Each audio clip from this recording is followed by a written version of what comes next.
अरुणाचल उदय इस कॉन्क्लेव में अब हम इंटरव्यू और प्रश्नोत्तर इस सेशन की तरफ आगे बढ़ रहे हैं और दिल्ली में आयोजित इस कार्यक्रम में जो हमारे साथ अरुणाचल के उप मुख्यमंत्री चाउमा मेन जी जुड़े हुए हैं, आपका स्वागत है।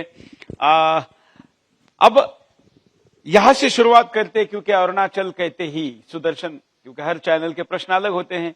आपको इकोनॉमी का चैनल कोई और सवाल पूछेगा, हम राष्ट्रवाद की बात करते हैं, इसलिए वैसे शुरू करते हैं। क्या अरुणाचल पर चाइना जैसा देश बार बार दावा ठोकता है, आप इस लड़ाई के विरुद्ध कैसे लड़ते हैं?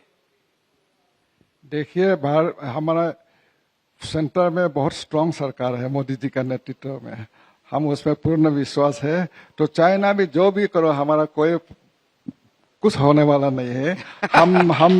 हम पूरा हम पेट्रियोटिक है, हम नेशनलिस्ट है, तो इसीलिए नहीं, आपसे सवाल ही नहीं है। हाँ, तो आप लोगों से बड़ा कौन राष्ट्रवादी हो सकता है जो चाइना से टक्कर लेकर वहां बैठा है? सवाल आप पे नहीं, सवाल चाइना पे है कि चाइना जैसा कमीना देश, चाइना जैसा दुष्ट देश, चाइना जैसा गुंडा देश, वैसे उन लोगों से सीमावर्ती क्षेत्रों में आपकी जनता टक्कर दे रही है। बहुत बड़ी बात है ना जी।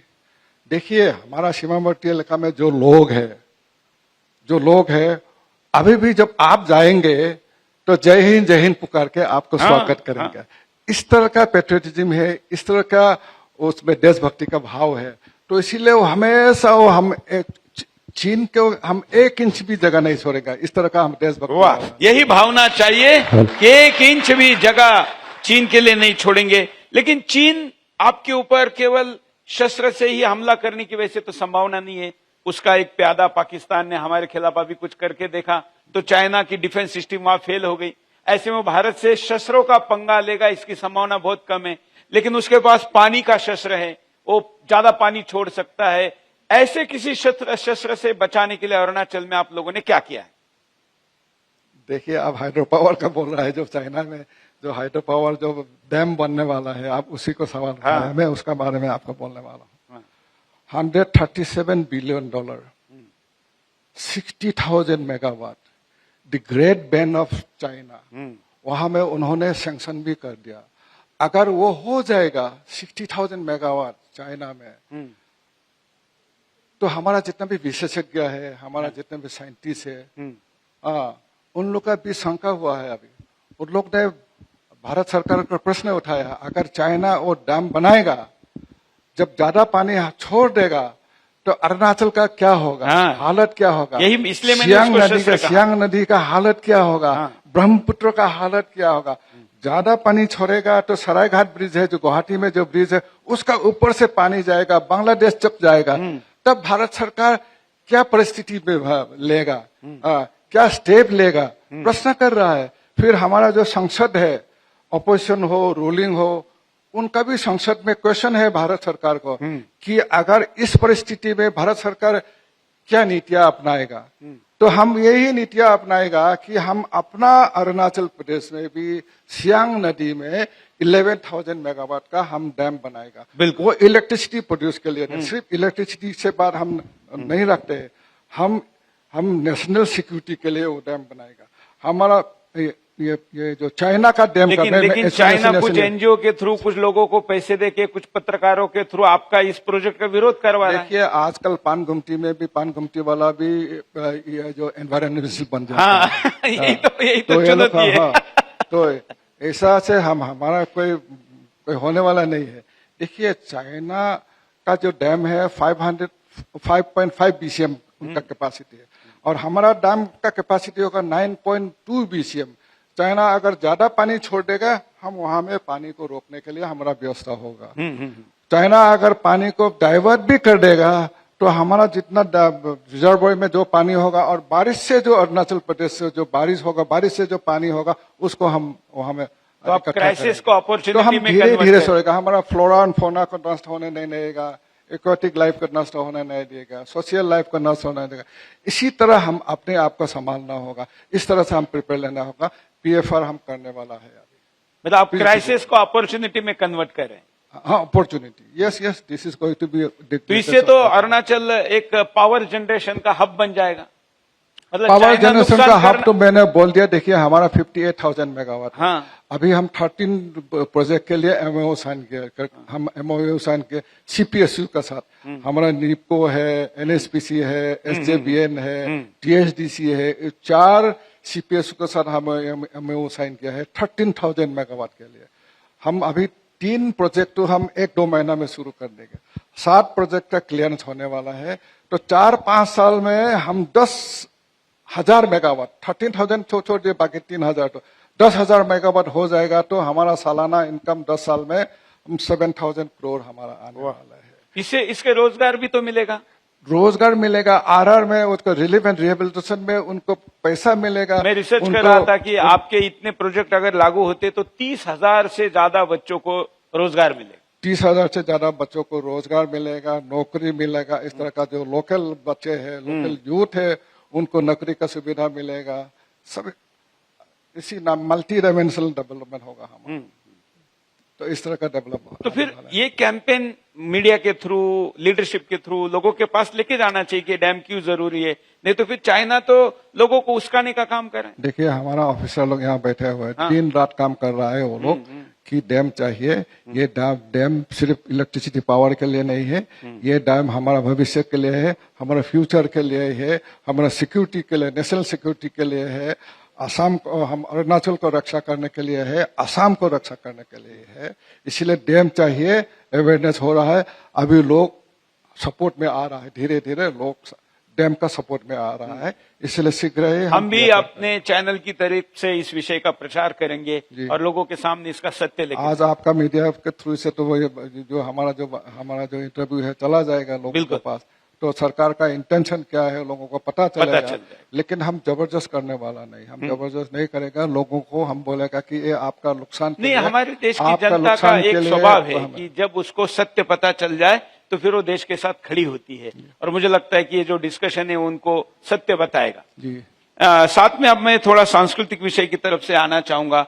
26 जनजातियां है, ट्राइब्स है अरुणाचल प्रदेश में, और मिलजुल कर बड़ा अच्छा काम करते हैं और एक साथ रहकर बड़े पैमाने पर अरुणाचल को सशक्त कर रहे हैं। और ऐसे 26 की 26 जनजातियों को सेटिस्फाइड रखने, उनको कल्चरली प्रोटेक्शन करने का काम आप कैसे करते हैं? देखिए 26 मेजर ट्राइब्स है, अपना अपना भाषा है, अपना अपना वेशभूषा है, अपना अपना खान पान है, अलग अलग कल्चर है, unity in diversity, land of festival भी कहा जाता है। इतना सुंदर राज्य है, हमारा कल्चरल डाइवर्सिटी है, बायोडाइवर्सिटी है। तो देखिए उसको रक्षा करने के लिए हमारा सरकार का कई प्रोग्राम है। हमारा सरकार का पहला सरकार है नॉर्थ ईस्ट में जिन्होंने जो department for indigenous faith and cultural affairs department खोला है। अच्छा, इसके लिए तो मैं देशवासियों की तरफ से आपका धन्यवाद व्यक्त करता हूं कि ऐसा विचार किया है। और हमारा जो स्कूल में अपना भाषा को रक्षा करने का, भाषा को प्रिजर्व करने के लिए हम 3rd लैंग्वेज हमारा स्कूल कैरिकुलम में पढ़ाते हैं। हम गुरुकुल स्कूल खोला है। हमारा जो रीति रिवाज है, हमारा जो एजुअल जो ट्रेडिशनल प्रैक्टिस है उसको रक्षा करने के लिए गुरुकुल स्कूल है। वहाँ में छोटे छोटे बच्चों को हमारा अपना कल्चर, संस्कृति के बारे में शिक्षा दिया गया। उसका सीबीएसई का भी शिक्षा होगा, संस्कृति के बारे में भी शिक्षा। इसलिए डोका एक है, डिपार्टमेंट ऑफ कार्मिक आध्यात्मिक, ये बुद्धिस्ट का संस्कृति को, बुद्धिस्ट का कल्चर को रक्षा करने के लिए ये डिपार्टमेंट भी हम खोला है। तो इसीलिए अपना कल्चर को, अपना रीति रिवाज को प्रमोशन के लिए, प्रिजर्वेशन के लिए, प्रोटेक्शन के लिए काफी हमारा आयोजन है सरकार का तरफ से। अभी संकेत महोत्सव के थ्रू आप अंतर्राष्ट्रीय पर्यटकों को भी आपके यहाँ पर बुला रहे हैं। हाँ जी। जो संकेत महोत्सव है, फेस्टिवल है, उसके बारे में भी जरा जानना चाहूंगा, ताकि अरुणाचल जाना है ना भाई, जो बाहर से आए हुए हैं, जाना है ना, तो ज्यादातर लोग यहाँ कह रहे हैं कि हम जानना चाहते हैं ताकि अगली छुट्टी हम अरुणाचल में जाके मनाएंगे। संकेत महोत्सव जो थेरावादा बुद्धिस्ट है वो मनाते हैं, खास तरह से ताई खमती जो मैं बिलोंग करता हूँ वो ट्राइब मनाते हैं संकेत फेस्टिवल। संकेत फेस्टिवल सिर्फ अरुणाचल में नहीं मनाते हैं, संकेत फेस्टिवल म्यांमार में भी मनाते हैं, म्यांमार में भी संकेत बोलते हैं, थाईलैंड में भी मनाता है, थाईलैंड में संक्रांत फेस्टिवल है, लाओस में मनाता है, लाओस में संक्रांत फेस्टिवल है, कैम्बोडिया में भी मनाते हैं, फिर वियतनाम में मनाते हैं। तो हम अरुणाचल प्रदेश में भी ये साल खूब धूमधाम से संक्रांति मनाए हैं। ये जो बुद्ध पूर्णिमा है, इसको वैशाखी पूर्णिमा भी कहते हैं। 14 अप्रैल, 14, 15, 16 3 दिन हम मनाते हैं। इसका विशेषता क्या है? तो हम यही मानते हैं कि उसी दिन 14 जो फुल मून होता है, जो पूर्णिमा, वैशाखी पूर्णिमा का दिन, भगवान बुद्ध हमारा जमीन में उतर के आते हैं जमीन में। तो जब जमीन में आते हैं तो हम मंदिर से उनका जो मूर्ति है, बुद्ध मूर्ति है, उनको मूर्ति को हम नीचे उतार के हम एक मैकशिफ्ट मंदिर बनाता है, वहां हम उनको रखते हैं। उसका बाद हमको उनको नहाते हैं, धुलाते हैं मूर्ति को, और हम प्रार्थना करते हैं कि आने वाला साल सबका खुशी हो, सबका कुशल मंगल हो, भला हो, डेवलपमेंट हो। इस तरह का हम भगवान से प्रार्थना। तो ये एक तरीके से एशिया को जोड़ने वाला प्रोजेक्ट है आपका। यस, एशिया का अभी मैंने, हाँ, सारे नाम लिए आपने, वो तो पूरा एशिया ही आ गया। जी जी जी। तो पूरा, तो वहां के पर्यटक भी आएंगे। देखिए, इस दफा का जो संक्रांति फेस्टिवल है, हम इंटरनेशनल संक्रांति फेस्टिवल मनाया है। म्यांमार से लोग आया है, थाईलैंड से लोग आए हैं, पर्यटक आया है। फिर हमारा जो है अमेरिका से आया है, लंदन से आया है, स्विट्जरलैंड से आया है, इटली से आया है, और इटली से भी आया। इटली से हमारा। अच्छा, यहाँ के इटली वाले आए थे क्या? यहाँ का इटली वाले भी किया था और वहाँ का इटली भी सभी लोग आए हैं। और क्या है, भारतवर्ष के कोने कोने से आया है, आसाम से आया है। उस समय वहां में नामसाई में रहने के लिए पूरा हमारा जितना भी हमारा होम स्टे है, होटल से रिजॉर्ट है, पूरा का पूरा बुक है। एक इतना सुंदर दृश्य, आजकल 10-20 हजार लोग एक साथ एक ही फील्ड में मिलके जो वाटर फेस्टिवल मनाता है, अलग सा दृश्य है। मैं आपको भी मैं इनवाइट करता हूं कि नेक्स्ट ईयर आप जरूर आना। बिल्कुल बिल्कुल आएंगे। और आप सभी आना, आप सभी आना। आप सभी को कुंभ मेले में जैसे टेंट सिटी वगैरह बनाई थी, वैसी भी बनाई जा सकती है। टेंट सिटी का अभी तो जरूरी नहीं होगा, लेकिन आने वाले समय में अगर ऐसा इतना लोग आएंगे तो हम टेंट सिटी बनाने के लिए भी हम कोई कोशिश नहीं छोड़ेंगे। मैंने सुना है कि आप परशुराम जी को लेकर भी कुछ कर रहे हैं। देखिए, परशुराम हमारे लिए, देखिए, एक परंपरा है परशुराम। भगवान परशुराम ने वहां जाके, वो साउथ इंडिया में जन्म लिया और हमारा ईस्टर्न इंडिया में, अरुणाचल में जाके उसका अपना पाप खंडन किया। पवित्र स्थान है, मकर संक्रांति में लाखों के तादाद में लोग आते हैं। अच्छा, बहुत पवित्र स्थान है। उसको डेवलपमेंट के लिए हमारा जिम्मेदार है। तो अभी हम प्रसाद स्कीम में काफी रुपया लगा के हम उसको डेवलप कर रहा है। अभी अरुणाचल सरकार से 50 करोड़ का हम धनराशि हम इस बजट में रखा है। हम रिवर फ्रंट डेवलपमेंट करेगा। आने वाले समय में और 50 करोड़ देके हम पूरा का पूरा उसको परशुराम कुंड को एक नेशनल लेवल का पर्यटक स्थान बनाएगा, पिलग्रिमेज स्थान बनाएगा। अभी आपके पास अंदाजन कितने पर्यटक आते हैं और उसको बढ़ाने की क्या योजना है? देखिए, अभी का दिन में भी डेली 200 पर्यटक आता है। 200 पर्यटक अरुणाचल से जगह में कि 200 पर्यटक एक दिन में वहां में कुंड में नहाने के लिए आता है डेली। और मकर संक्रांति में एक दिन, और मकर संक्रांति में कम से कम वहां 2-3 लाख लोग जमा हो जाते हैं मकर संक्रांति के समय। मुख्यमंत्री पर्यटन योजना है, वो क्या है और उसका कैसे लाभ हो रहा है राज्य में? देखिए, मुख्यमंत्री पर्यटन यही है कि हमारा जितना भी अनएम्प्लॉयड यूथ है, नौजवान है, उसको रोजगार देने के लिए, उस पे एम्प्लॉयमेंट लाने के लिए एक हम स्कीम लिया है, एक योजना ही लिया है।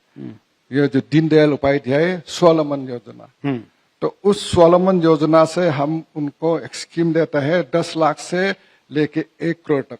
वो होम स्टे कर सकता है, होटल बना सकता है, और छोटा छोटा रिजॉर्ट बना सकता है, ट्रांसपोर्ट मालिक हो सकता है। अच्छा। उस तरह का हमारा योजना है।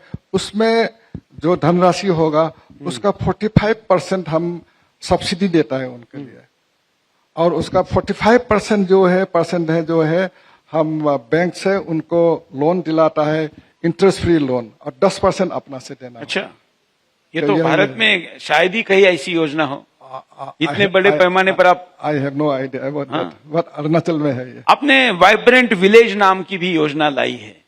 जनरली लोग चलो सिटी की ओर करते हैं, आप चलो गांव की ओर कह रहे हैं, ये क्या है? मोदी जी का ये बड़प्पन है। मोदी जी ने ये सोचा है कि हमारा जितना भी बॉर्डर इलाका है उसका विकास होना है। इसीलिए मोदी जी कहा है कि जो हमारा जो लास्ट गांव है वो पहला गांव फर्स्ट का है। फर्स्ट गांव होगा। तो ये हमारा जो नॉर्दर्न ब्लॉक में जितना इलाका है उस पे वाइब्रेंट विलेज का योजना लिया है। हमारा जो इंटरनेशनल जो बॉर्डर है, हमारा इंटरनेशनल भूटान से लेके चाइना होते हैं म्यांमार तक 1800 किलोमीटर का ये जो लेंथ में हम इंटरनेशनल बॉर्डर शेयर करते हैं म्यांमार का साथ, चाइना का साथ, तिब्बत चाइना का साथ और हमारा भूटान का साथ। हम वहाँ हम इंफ्रास्ट्रक्चर डेवलपमेंट के लिए, हमारा टूरिज्म इंफ्रास्ट्रक्चर डेवलपमेंट के लिए, फिर रोड कम्युनिकेशन के लिए, तो वहाँ में प्रावधान है। तो उसमें काफी काम चल रहा है और हमारा यही भी खुशी है कि ये जो वाइब्रेंट विलेज प्रोग्राम है 10 अप्रैल 2023 को हमारा अमित शाह जी, हमारा यूनियन होम मिनिस्टर, वही वहां में लॉन्च किया अरुणाचल प्रदेश में। जो लास्ट विलेज है, लास्ट जो इलाका है हमारा, जो ये जो किबिथु है, जो गांव है, जो अरुणाचल प्रदेश किबिथु से जो लॉन्च किया, पूरा भारतवर्ष के लिए वो लॉन्च किया है अरुणाचल प्रदेश से। जो बॉर्डर स्टेट होते हैं वहां पर आर्मी की मूवमेंट होती है, बीएसएफ की मूवमेंट होती है, तो स्थानीय लोग और उनके बीच का समन्वय बना रहे, इसके लिए आप लोग क्या करते हैं? देखिए, जो हमारा पैरामिलिट्री फोर्सेस है, चाहे असम राइफल, सदियों से असम, पहले तो असम राइफल थे, असम राइफल थे, सीआरपीएफ थे, उसका बाद अभी अरुणाचल पुलिस आ गया, उसका बाद आर्मीज है, उसका साथ सदियों से हमारा रिलेशन रहा है। तो सदियों से तो वो हमारे लिए वहाँ सीमावर्ती इलाका को रक्षा करने के लिए वहाँ तैनात रहते हैं। 1962 वार में वेस्टर्न सेक्टर से हो, वेस्टर्न सेक्टर में हो या नॉर्दर्न सेक्टर में हो या ईस्टर्न सेक्टर में हो, चाइना का साथ वहाँ लड़ाई किया है। वो हमारा भारतीय सैनिकों ने, उन्होंने हमारे लिए जीवन आहुति दिया है। हम उसको कभी नहीं भूलेगा। उसका साथ ताल मिल रहा है, उसका साथ, वो हमारा फैमिली मेंबर है, अरुणाचल का सोसाइटी का एक अभिन्न जो पार्टनर रहा है। तो इसीलिए उनका साथ मिलके ही हम जो भी काम सीमावर्ती इलाका में काम करना होता है, एक साथ मिलके काम करते हैं। हमारा फैमिली मेंबर है। जो आर्मी है, जो ये जो पोस्ट गार्ड है, वहाँ में पैरामिलिट्री फोर्स है, they are not only to secure our border area, but they are our family members also. Yes, yes. तो गोल्डन जुबली बॉर्डर विलेज ये क्या है? Golden jubilee border village, golden jubilee border village नहीं है, golden jubilee ये जो elimination programme है, elimination, golden jubilee border elimination programme, elimination programme, border. तो हमारा सीमावर्ती इलाका में जो बॉर्डर पोस्ट है, वहाँ जो गांव है, वहाँ इलेक्ट्रिसिटी नहीं है, सिर्फ गांव वाला के लिए नहीं है। फिर हमारा जो आर्मी वहाँ में है, पैरामिलिट्री फोर्स है, उनके बिजली के लिए हम स्पेशल प्रोग्राम लिखा है कि बॉर्डर एलिमिनेशन प्रोग्राम। तो वहाँ में हम micro hydro project, mini hydro project, 500 megawatt, 200 kilowatt से लेके मतलब कुल मिलाकर वहाँ आप इम्पावर कर रहे हैं सारे प्रकार से। एक अंतिम प्रश्न लेकर हम 23 प्रोजेक्ट ऑलरेडी कंप्लीट किया है। सेकेंड फेज में और हम प्रोजेक्ट लाने वाले हैं। बाकी फिर मैं माइक आपके पास दूंगा, जो भी सवाल पूछ सकते हैं आपके पास माइक आएगा। मोदी सरकार के 11 वर्ष के निमित्त हम ये कार्यक्रम कर रहे हैं। अभी तक हमने देखा कि पूर्वोत्तर के प्रति दिल्ली का नजरिया हमेशा निगेटिव रहा था, लेकिन मोदी जी आने के बाद हमारे कई मंत्री मित्र वो बोलते हैं कि मोदी जी बाकी रिपोर्ट बाद में लेते, पहले पूछते कि पूर्वोत्तर भारत में कितनी बार जाके आए बताओ। हर मंत्री की ड्यूटी लगी हुई है। तो ये जो पिछले 11 वर्ष है, ये पूर्वोत्तर का एक तरीके से गोल्डन राइजिंग पीरियड है, ऐसा आप मानेंगे? जरूर जरूर। पहले कांग्रेस का जमाना में हमारा जो मंत्री जाते हैं तुरंत वापस आते हैं। हाँ। अगर गुवाहाटी में हमको बुलाता है, गुवाहाटी में जाता है, हमको अरुणाचल, नागालैंड सबको बुलाता है, तो सबका अपना अपना परेशानियां, अपना अपना प्रॉब्लम बोलने के देते हैं। तो एक मुख्यमंत्री बोलता है नहीं नहीं नहीं हो गया, आप अब चुप करो, अभी ज्यादा बोलना नहीं है। हाँ। कोई कोई मंत्री वहां जो मीटिंग से उठ के बॉयकॉट करता है कि अगर हमको बोलना ही नहीं देता तो है क्यों क्या बुलाए? करेगा? तो उनको कब वापस आएगा, कब उसका फ्लाइट, रिटर्न फ्लाइट है उसे। अभी हर महीना में एक एक मंत्री जाता है, वाइब्रेंट विलेज में 1 रात 2 रात बैठे हैं, वहां मॉनिटरिंग करता है, वहां रिव्यू मीटिंग लेता है, हमारा जो सेंट्रल सेक्टर स्कीम का रिव्यू मीटिंग लेता है।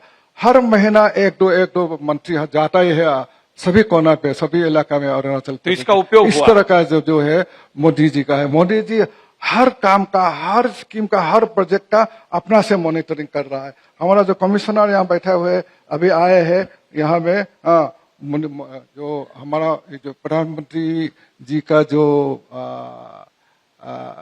ऑफिस है, उनका साथ जो हमारा हाइड्रो प्रोजेक्ट का हो और जितना भी डेवलपमेंट प्रोजेक्ट है उनका बिल्कुल, हम उनसे भी इंटरेक्शन करने वाले हैं और इसलिए हम केवल पॉलिटिकल नहीं तो ऑफिसर्स के साथ भी इंटरेक्शन का हमने प्लान रखा है। कुछ अभी प्रश्न लेते हैं, जो प्रश्न पूछना चाहते हैं उनको माइक पहुंचाइए। हाँ, हेलो, नमस्कार चावना जी, मैं सुदर्शन। मेरा आपसे ये सवाल है कि आपने अभी इतनी बड़ी और लंबी बात रखी, तो जो मेरे जैसा भारतीय है, जो मेरे जैसा यूथ है, वो अरुणाचल के लिए क्या कर सकता है? जो आम भारतीय है वो अरुणाचल के लिए क्या कर सकता है? बहुत कुछ कर सकता है। देखिए, मैंने शुरू में कह दिया कि हमको पहचानते नहीं थे, एक समय था। अभी तो आप सब पहचानते हैं, दुनिया पहचानते हैं। तो आए अरुणाचल प्रदेश में, हम मिलजुल के एक सुंदर अरुणाचल बनाएगा, सुंदर भारत बनाएगा। मैं अभी गोवा में गया था और गोवा के मुख्यमंत्री और हम एक मंच पर थे 2 दिन पहले। तो मैंने वहां पर घोषणा की कि हम गोवा में पूरे भारतीय आए, और गोवा मतलब को केवल एक कॉलोनी नहीं थी, असली हिंदुस्तान है। वहां पर परशुराम जी गए थे, वहां पर देवी के मंदिर है, वहां पर पर्यटन के सिवा भी बहुत चीजें हैं, आध्यात्मिक धार्मिक पर्यटन जिसको कहा जाए।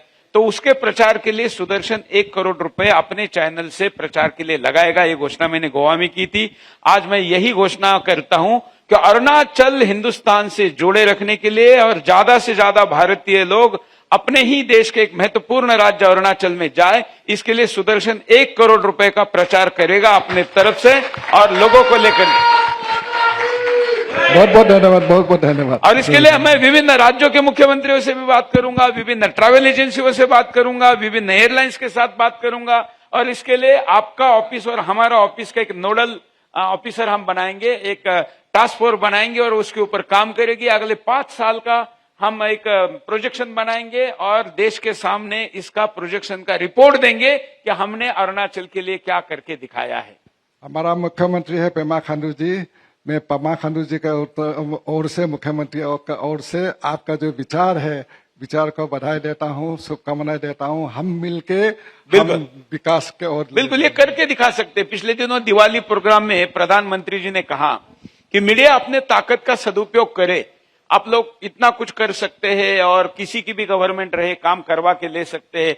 तो किसी शहर को लीजिए, किसी इंडस्ट्रियल एरिया को लीजिए और उसका विकास करके दिखाइए। तो आज मैं प्रधानमंत्री जी को भी इस वीडियो के द्वारा कहना चाहूंगा कि माननीय प्रधानमंत्री मोदी जी, मैं अरुणाचल के उप मुख्यमंत्री के साथ आपके 11 वर्ष पूर्ण होने के उपलक्ष्य में ये घोषणा करता हूं कि आज हम 21 मई 2025 को अरुणाचल के साथ टूरिज्म वाला टाइप शुरू कर रहे हैं और हम आपको 1 साल बाद इसका परिणाम कागज पर भी दिखाएंगे, जमीन पर भी दिखाएंगे। भारत माता की, भारत माता की, भारत माता की जय भारत। क्योंकि हम सकारात्मक दिशा में काम करते हैं और मीडिया के पास करोड़ों की फॉलोइंग होती है। अरुणाचल की तरफ जाने वाले फ्लाइटें कम पड़ जाएगी जिस दिन प्रचार होना शुरू हो जाएगा। आप तो जानते हैं, मैं उस दिन को देखना चाहूंगा। बिल्कुल, अभी देखेंगे आप अभी देखेंगे। तो और कुछ प्रश्न? हाँ हेलो, हाँ भाई साहब, इधर मैं हाँ बोलिए बोलिए। हूँ और एक शिक्षा, स्वास्थ्य और पर्यावरण, और इसके अलावा जो हम टूरिज्म की बात कर रहे हैं, तो मैं हिंदुस्तान स्काउट गाइड का राष्ट्रीय अध्यक्ष होने के नाते मैं पूरे देश में भ्रमण करता हूं। तो मुझे ऐसा लगता है कि कश्मीर से ज्यादा सुंदर नॉर्थ ईस्ट है, और नॉर्थ ईस्ट में हमारी बहुत संभावनाएं हैं, और उस संभावना को हम कैसे उजागर कर सकते हैं। अभी तक लोग ये जानते हैं कि केवल कश्मीर ही बहुत बड़ी जगह है और कश्मीर है। अरुणाचल प्रदेश में एक 0 पॉइंट भी जगह है जहां हम लोग गए हैं और उसका एंजॉय किया है हमने। मैं आपसे ये प्रश्न करना चाहता हूं कि क्या टूरिज्म डिपार्टमेंट की ऐसी नीति बने जिससे अरुणाचल प्रदेश में रोजगार और इनकम का साधन हो और पूरे देश के लोग आए, नंबर 1। नंबर 2 कि एजुकेशन भी बहुत महत्वपूर्ण है। अरुणाचल में एजुकेशन का भी बहुत पिछड़ापन देखने को आया है। तो ऐसी स्थिति में जब मोदी जी ने artificial intelligence and robotic technology के बारे में इंट्रोडक्शन दिया है, तो ऐसी स्थिति में अरुणाचल प्रदेश सरकार इस बारे में क्या सोच रही है? ठीक है, आधुनिक टेक्नोलॉजी। ठीक है, 2 प्रश्न है उसमें। 0 पॉइंट के बारे में आप जरूर बताइए। एक कार्यक्रम में मैंने आडवाणी जी से सुना था, उन्होंने 0 पॉइंट के बारे में बताया। मैं अच्छा सवाल है, मैं थोड़ा समय लूंगा आपका प्रश्न उत्तर देने के लिए।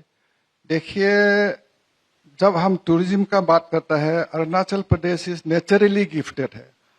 हमारा स्नोक्लेड माउंटेन है, हमारा फॉरेस्ट है, हमारा खूबसूरत नदियां है हमारा।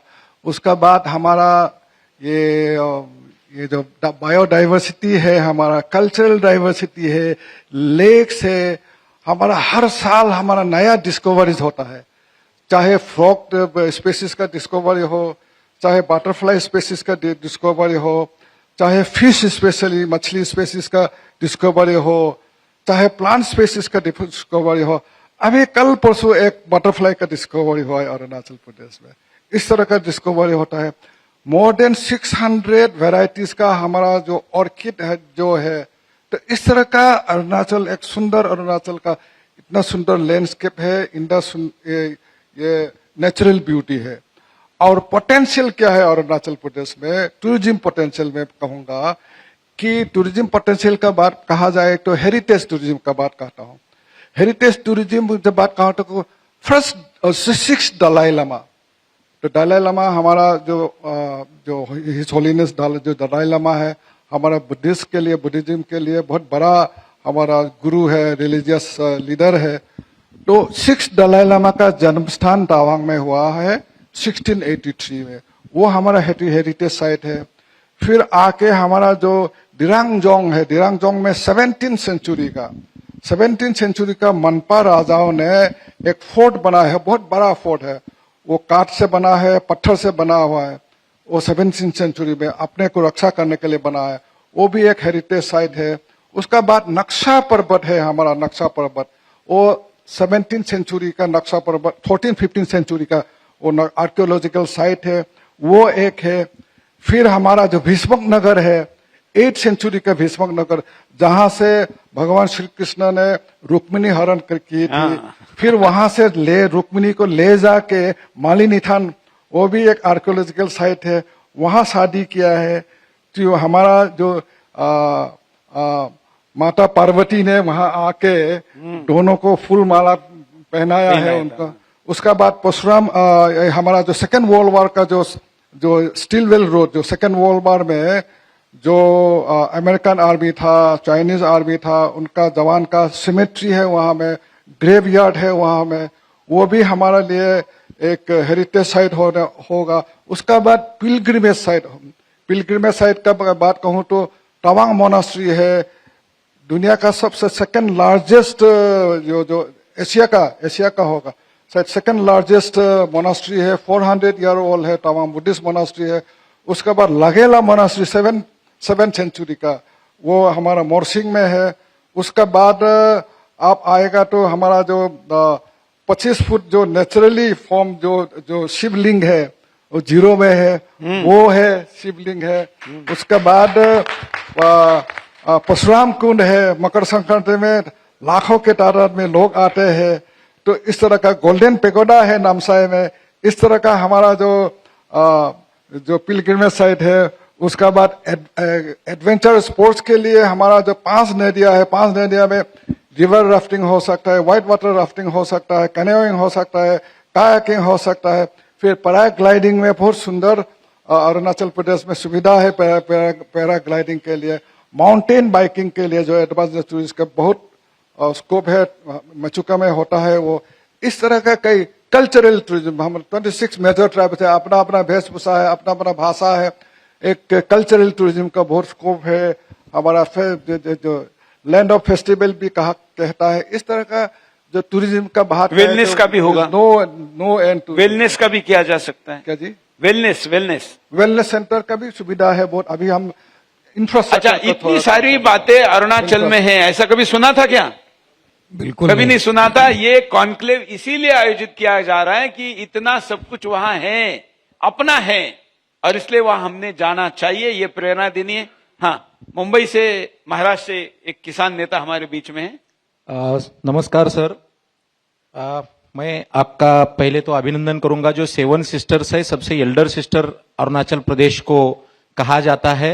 ये एक पथदर्शी राज्य है जो सभी 7 पूर्वांचल राज्यों को आगे लेकर चलता है। अरुणाचल प्रदेश में फिलहाल फ्रीडम ऑफ रिलीजन एक्ट जो है 1978, ये एक बहुत बड़ी समस्या है पूर्वांचल की, जिसमें धर्मांतरण जो है ये बड़े पैमाने पर होता है। तो आपकी सरकार ने फ्रीडम ऑफ रिलीजन एक्ट 1978 का पुनश्च एक बार इम्प्लीमेंटेशन चालू किया है, तो उसके लिए आपका बहुत बहुत अभिनंदन। वहां पे अभी हिंदुओं का क्या प्रतिक्रिया है, और इसी को आप केंद्र सरकार को प्रपोजल देंगे क्या कि ये ऐसा एक्ट जो है फ्रीडम ऑफ रिलीजन एक्ट, ये सभी पूर्वांचल के राज्यों में लागू किया जाए? देखिए, आप जो बोला है 7 सिस्टर्स, तो एक समय हम नॉर्थ ईस्ट को 7 सिस्टर्स के रूप में जानते थे। सिक्किम जोड़ गया है, अभी 8 सिस्टर्स बन गया है। अभी 8 सिस्टर्स, सिस्टर्स वाला बात नहीं रह अब गया तो ब्रदर है। अष्टलक्ष्मी, अष्टलक्ष्मी, वाह वाह वाह। अष्टलक्ष्मी है, अष्टलक्ष्मी। अभी नॉर्थ ईस्ट अष्टलक्ष्मी है। मैं मोदी जी को बहुत बहुत धन्यवाद देना चाहूंगा। फर्स्ट एडिशन अष्टलक्ष्मी फेस्टिवल हम इसी साल मनाया है। नेक्स्ट ईयर और धूमधाम से मैं ज्योतिरादित्य सिंधिया को अच्छा, ये अष्टलक्ष्मी हम बहुत धूमधाम से हम अष्टलक्ष्मी मनाएंगे। हम पूरा जी जान लगा देंगे कि नॉर्थ ईस्ट का विकास के लिए किस तरह का नॉर्थ ईस्ट को प्रमोट करना है। हम जो अष्टलक्ष्मी है एक साथ मिलकर करेंगे। हमने सुना है कि एक 9वीं लक्ष्मी भी जुड़ने जाने वाली है। जी जी जी जी। 9वां एक और जुड़ने जाने वाला है, अब 9 होने वाले हैं। इशारा समझ गए क्या? चलिए अगली बार समझ में आएगा। खैर, हाँ, एक और प्रश्न लेते हैं सर। नहीं, जरा नए लोगों को एजुकेशन के बारे में आपने फ्रीडम ऑफ रिलीजन एक्ट का बात बोला है। फ्रीडम ऑफ रिलीजन, हाँ, एक फ्रीडम ऑफ रिलीजन। ठीक है, फ्रीडम ऑफ रिलीजन जो एक्ट है, ये बहुत साल पहले पीके ठुंगन हमारा चीफ मिनिस्टर था, उसी समय फ्रीडम ऑफ रिलीजन एक्ट लाया था। तो आने वाले सरकार आया गया, उसको लागू नहीं किया है।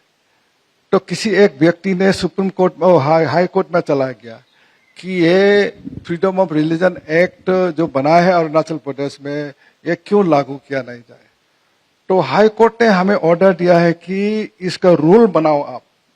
तो अभी हम रूल बनाए। अब फ्रीडम ऑफ रिलीजन एक्ट किसी एक रिलीजन को ऊपर में खिलाफ नहीं है। ये कोई रिलीजन का खिलाफ, किसी के विरोध अपने आप को बचाने के लिए कि जो जबरदस्त जो कन्वर्सन है ये नहीं होना है।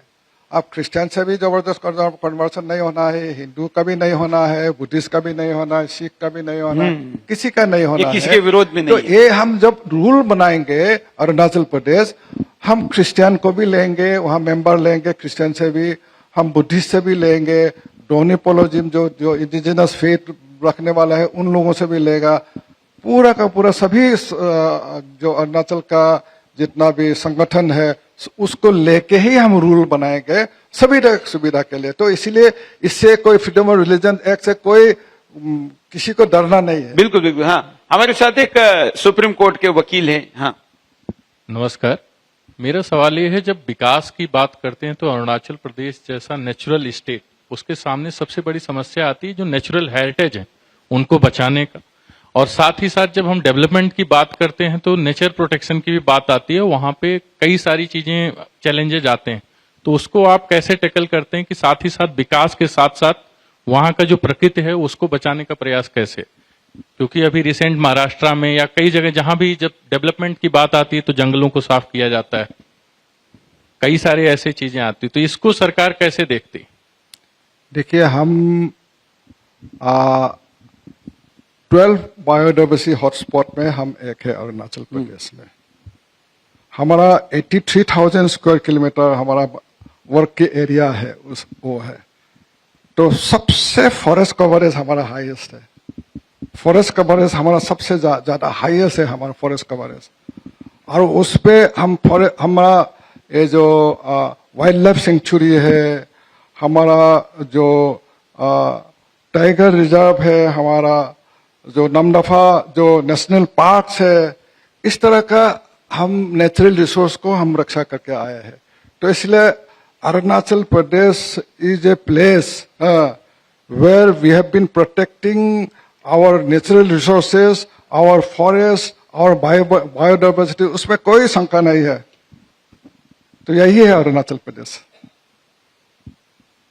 हमारे सांसद घोषणा करना चाहते हैं कि पहली फ्लाइट लेकर भर के हम अरुणाचल आना चाहते हैं। बोलिए बोलिए, आपके तरफ, आपके मुंह से होने दीजिए।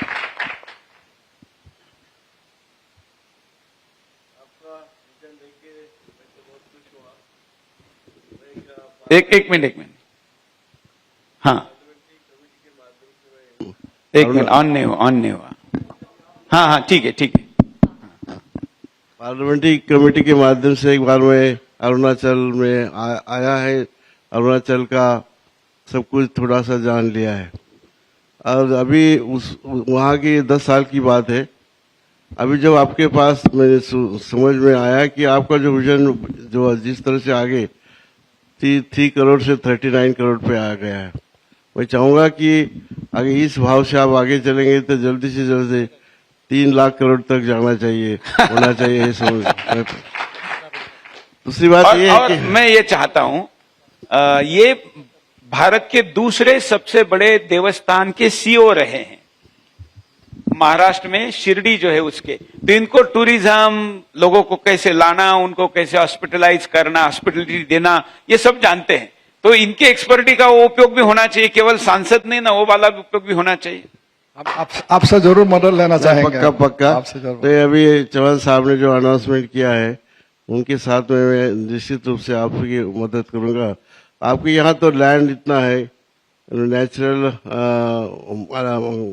नेचुरल बहुत ऐसी थिंग्स है, सूर्य प्रकाश है, पानी है, इसकी कुछ कमी नहीं है। लेकिन कमी है इन्वेस्टर की या लोगों के आने की कनेक्टिविटी की। तो इसमें जो आप जो कर रहे हैं तो बहुत अच्छा कर रहे हैं। इसके लिए पहला तो लोग आने लगेंगे जब, अब तो मुझे लगता है कि आपका अरुणाचल चमक जाएगा हिंदुस्तान के नक्शे पे। हमारा अरुणाचल, हाँ, अपना हमारा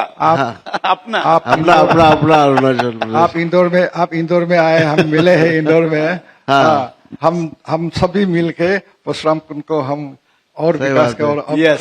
सबसे दुनिया का सबसे बड़ा पिलग्रिमेज स्थान बनाएंगे हम। और दूसरी एक बात मैं आपसे कहूंगा कि जो आपके पास इतना सूर्य प्रकाश है, लैंड भी है, तो ये जो कंपनी के नाम से इन्वेस्टर बोल रहे हैं, तो ये कुछ लोगों के पास गुजरे।